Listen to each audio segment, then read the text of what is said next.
Yung inyong mga paa wala na pong tatawid-tawid. Dahil talaga naman, ayan, maraming salamat, ha? Ayan.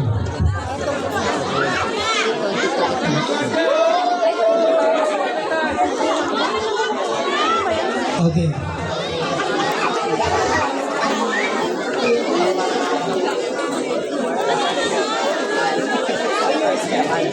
Ganito, ha? Pa-check na lang. Kasi yung mga susunod na grupo po, be ready na po. Ang hirap nyo pong tawagin sa dulo. May isa shoutout ko ba mga friendship mo nandito, ha? Hindi ko nga makita yan. Sabi ko na nga ba, bakla ako eh. Ay, pagkatapon niya, Diyos ko. Wag na, lamig ko na lang. Wait lang. So, bukas po yun.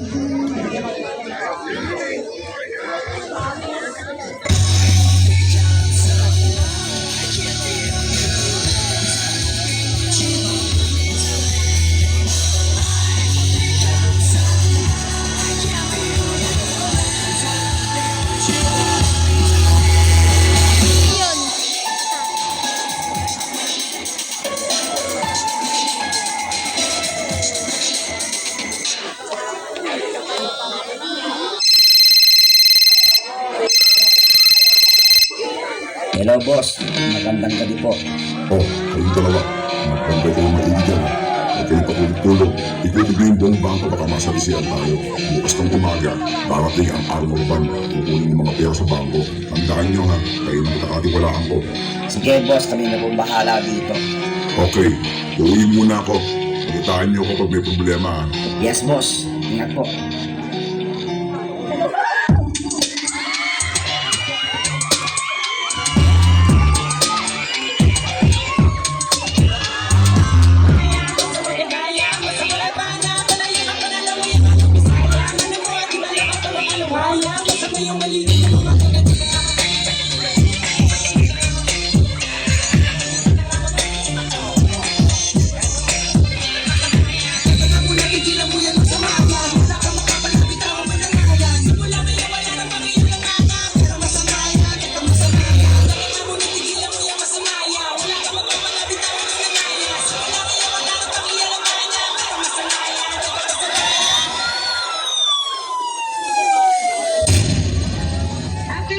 On the merits of the case and proper deliberation of the evidence presented by both the prosecution and the defense, this honorable court finds the accused guilty beyond reasonable doubt of the crime of multiple murder and is hereby sentenced to die by the electric chair and to indemnify the heirs of the victims in the total amount of 900,000 pesos and to pay the cost of the litigation.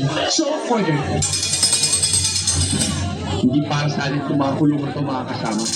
Hindi ito para sa ating mga biktima ng bulok ng sistema na ating lipunan. Hindi ito para sa mga tulad na ating binusabot. Inapit. Sila ang dapat. Hindi ito ang impyerno ito. Hindi tayo. Pumakit tayo mga kasama. Ipaglaban natin ang ating paglaya. We're stuck in a place so dark you can hardly see. The manner of matter that splits with the words I breathe. As I read through acidic questions around me, I block out the sight of the powers that be and duck away into the darkness. Time's up, I wind up in a rusted world when I shut so tight that it blurs into the world of pretend. When the eyes ease open and it's dark again.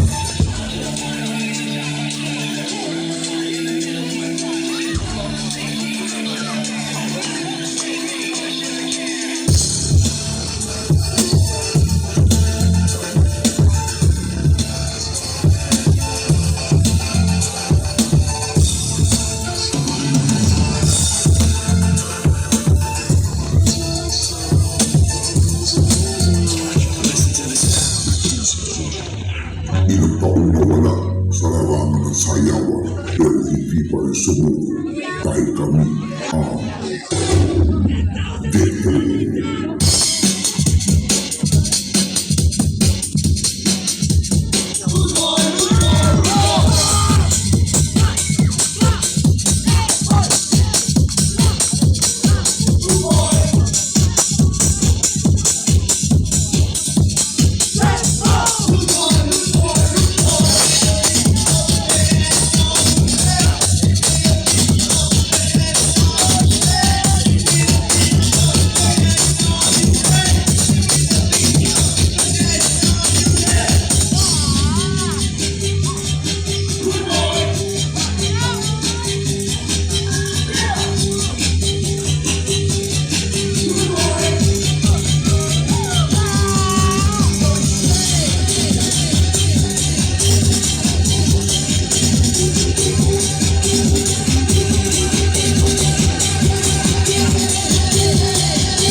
Group number 2.